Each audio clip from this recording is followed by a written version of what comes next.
You are looking at Julian's pronunciation guide, where we look at how to pronounce better some of the most mispronounced words in the world, like this other curious word. But how do you say what you're looking for today? Let's learn how to pronounce this word from French.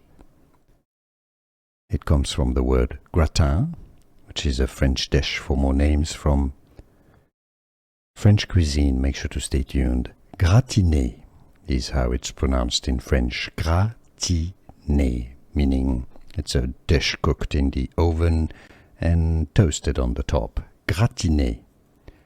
Gratinée. If you cannot pronounce French, the English pronunciation would be as gratinée. Gratinée from French. Gratinée. Here are more videos on how to pronounce more confusing words and names too many mispronounced. Like this video if you found it useful. I appreciate your support. I'll see you soon and thanks for watching.